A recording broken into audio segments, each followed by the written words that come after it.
Elas são muitas, fazem barulho por onde passam, se organizam. Então elas conseguem chegar a ser guardas, ficam na entrada, como a gente viu ali.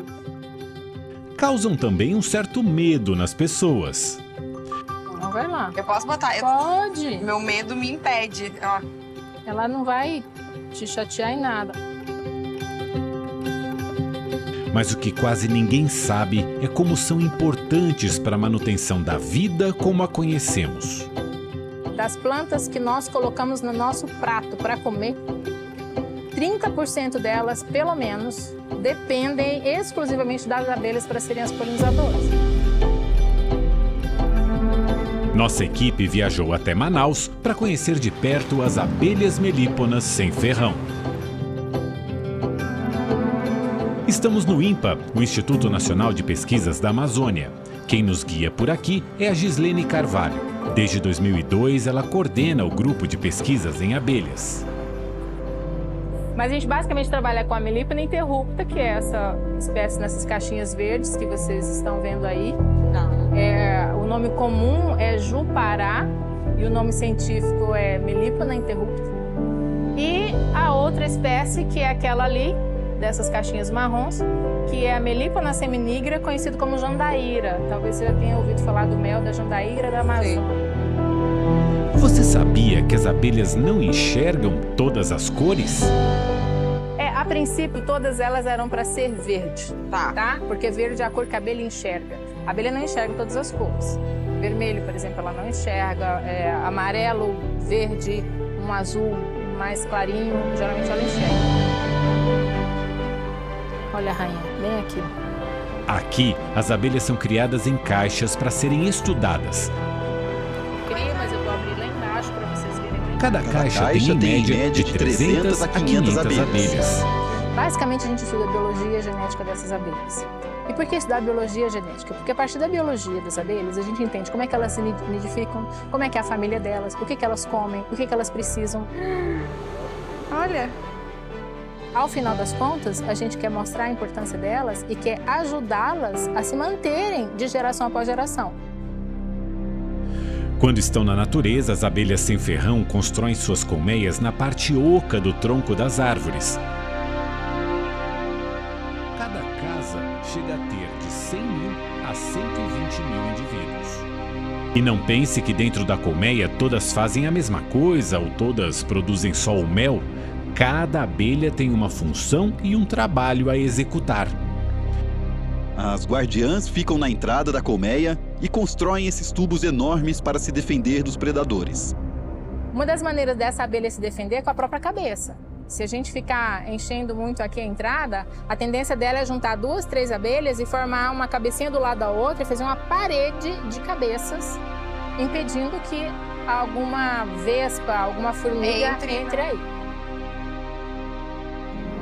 E o mais incrível, quando não ficam no portão da casa, constroem uma espécie de escudo. Elas se recolhem e trazem uma bolotinha que elas construíram de resina, própolis e barro, que essa mistura toda de geoprópolis. E elas rolam essa bolinha guardada em algum canto de dentro da colmeia, elas rolam e tampam esse orifício lá pelo lado de dentro. De tal forma que pode até conseguir acessar o túnel aqui, mas não consegue entrar dentro da colônia porque ela faz esse tipo de defesa. Outras abelhas operárias limpam a estrutura da casa, produzem cera para a manutenção da colmeia, saem para polinizar e buscar alimento. Quanto tempo de vida tem uma abelha? Entre botar o ovo e nascer a abelha é em torno de 50 dias, 45, 50 dias. Depois de nascida, como indivíduo adulto, ela dura em torno de 60 dias, 70 dias, quando muito.